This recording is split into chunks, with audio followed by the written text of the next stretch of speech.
que é um diagnóstico ergonômico? É você analisar e bater o martelo. Dizer se aquelas situações de trabalho que você analisou tem risco ergonômico ou não tem risco ergonômico. Ou só tem fator de risco ergonômico, não chega a ser um risco, né? Tem um perigo ali, tem uma exigência ergonômica, mas não chega a ser um risco. Então é muito comum muitas análises ergonômicas, e no começo eu também fazia isso, não tinha essa orientação para mim quando eu comecei, de não fazer um diagnóstico. Então, assim, coloco um monte de coisa lá na análise ergonômica, um monte de foto, um monte de.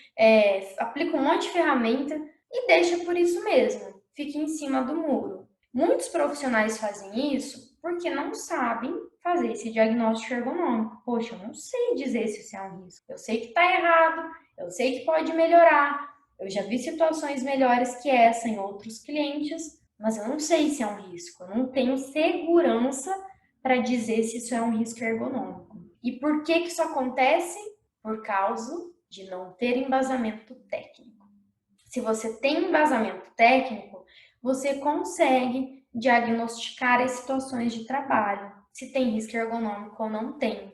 Inclusive, você consegue classificar o grau de risco dessas atividades. Então, assim, não fique em cima do muro. Por quê? Primeiro, sem classificar os riscos, sem fazer um diagnóstico se tem risco ou não, como que você vai propor melhorias? De novo, o cliente vai te questionar. Tá, mas isso aqui não é um risco, ou você não classificou como risco. Por que eu tenho que fazer essa melhoria? Só para deixar mais bonito? Tem cliente que fala assim, ele vai te questionar. Não, mas se não tem risco, por que eu vou investir nisso, né? Outra situação, você só consegue propor melhorias e fazer um plano de ação bem feito através dos riscos encontrados, porque você vai precisar dar prioridade para determinados riscos ergonômicos.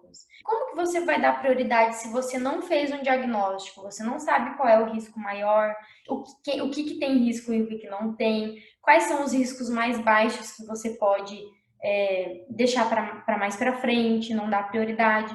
Então, o teu plano de ação ele vai ficar todo bagunçado, né? Sem um direcionamento. Por quê? Por conta da etapa anterior do diagnóstico que você não concluiu com sucesso. Então, você não vai ter essa direção para fazer um bom plano de ação, nem as sugestões de melhoria. E como que a gente faz um diagnóstico ergonômico, né? A gente precisa de todo aquele embasamento técnico que a gente já conversou, leis, normas internacionais e nacionais, ferramentas ergonômicas, metodologias, todo o teu arsenal de metodologias para analisar cada situação de trabalho e classificar se tem risco ou não. Com achismos, apenas com achismos, vocês não conseguem, eu também não consigo fazer um diagnóstico ergonômico, é necessário ter embasamento. Então, vocês vão vendo que tudo está interligado. Se eu não converso com os trabalhadores, eu não tenho uma coleta de dados eficaz, se eu não tenho uma coleta de dados, eu não consigo aplicar minhas metodologias, se eu não aplico as minhas metodologias, eu não consigo fazer um diagnóstico, se eu não faço um bom diagnóstico, eu não consigo fazer soluções ergonômicas, implementar, e se eu não tenho as sugestões, eu não consigo fazer um plano de ação. Então, é tudo interligado, gente. A gente não pode pecar em nenhuma das etapas, senão a gente não consegue prosseguir para as próximas.